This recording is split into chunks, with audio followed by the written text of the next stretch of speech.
Seperti cahaya lilin yang menyala terang, manusia dituntut untuk terus berjuang, walaupun diselimuti kegelapan. Perkara yang menjadikanku resah setelah membaca penelitian, ternyata para disabilitas kesulitan dalam mengekspresikan emosinya.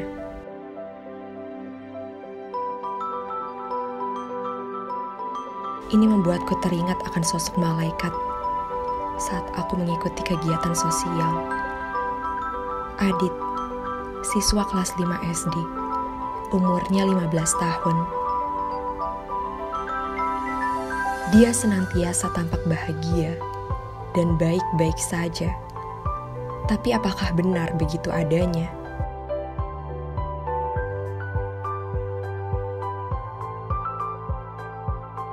Bagaimana apabila ia sedang sakit?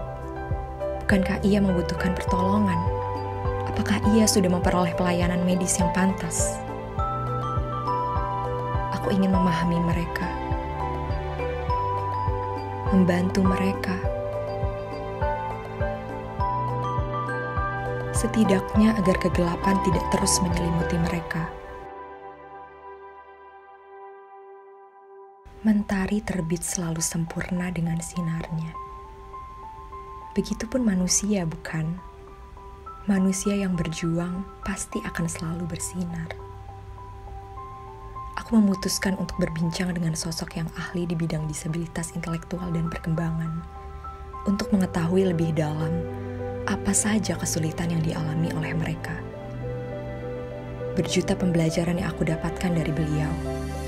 Orang-orang berpikir anak-anak disabel ini, khususnya yang gangguan mental ini, sebagian besar orang bilang anak-anak ini daya tahan tubuhnya kuat. Padahal sensori rasanya anak ini kurang. Jadi ketika sakit dia tidak merasakan itu. Tetapi dari bahasa-bahasa tubuh kita bisa tahu yang biasanya anak ini aktif, tiba-tiba dia jadi lemah, lemas kayak gitu, kurang semangat dalam beraktivitas. Nah, itu salah satu indikator.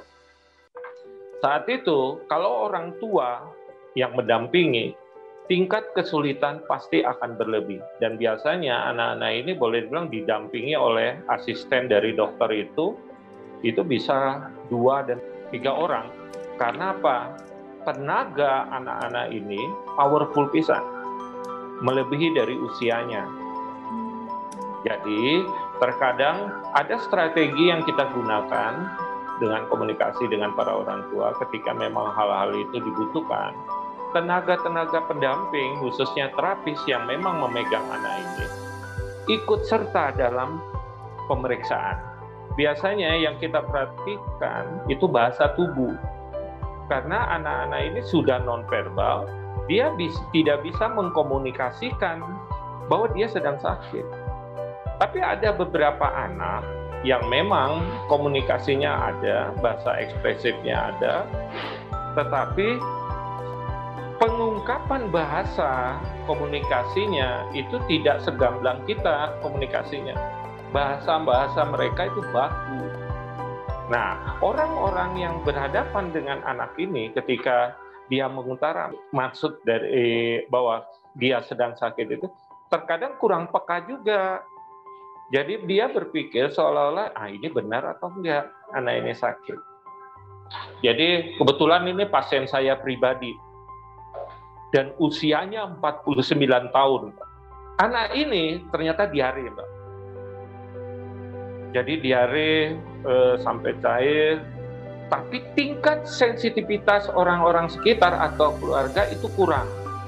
Diabaikan, ya terus dikasih makan, tetapi pendampingan atau dalam hal ini untuk pengawasannya kurang.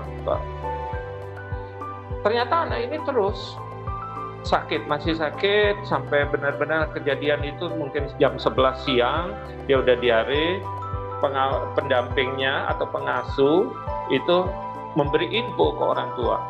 Nah, orang tua karena dia merasa anak ini sering seperti itu.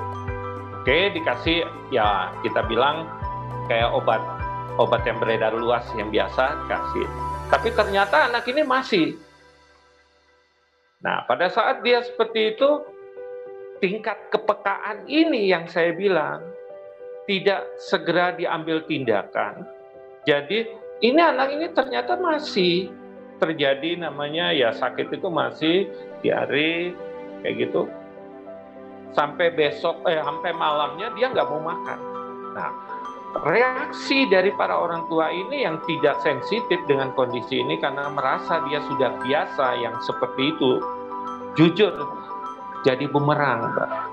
Tindakannya terlambat. Akhirnya yang terjadi, maaf, besoknya jam 2 siang anaknya dipanggil. Yang dibutuhkan oleh anak-anak ini adalah gimana anak ini bisa diterima di lingkungan masyarakat. Dan kita ini gencar banget untuk mensosialisasikan karena banyak banget kejadian. Ya memang harus ada dasar yang harus diberikan, terutama dalam hal ini orang tua, untuk penguatan.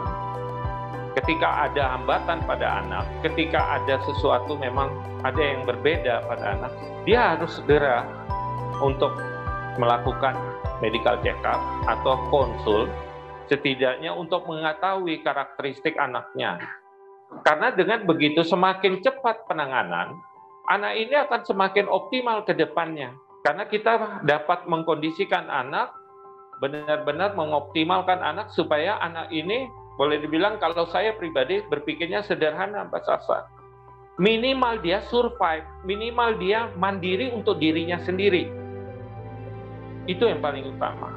Karena sampai saat ini yang sembuh total tidak ada, Mbak Sasa.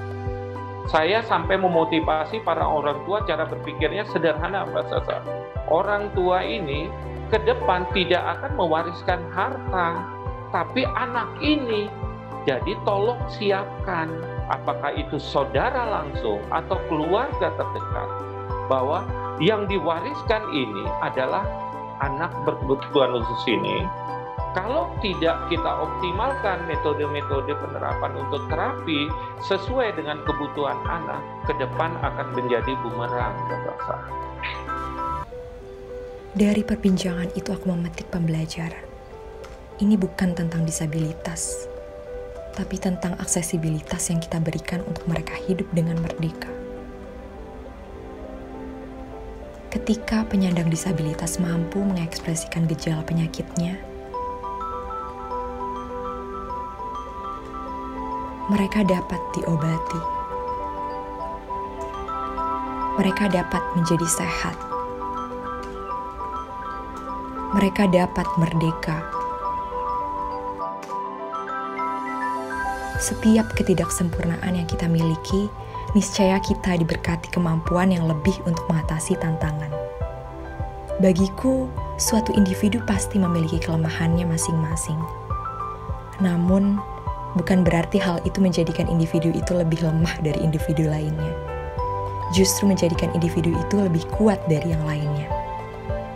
Yuk, saling menguatkan.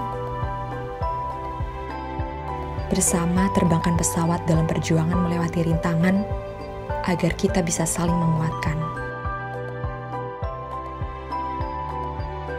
Hi, I'm Salsha. Thank you guys for watching my video. Don't forget to subscribe. Bye!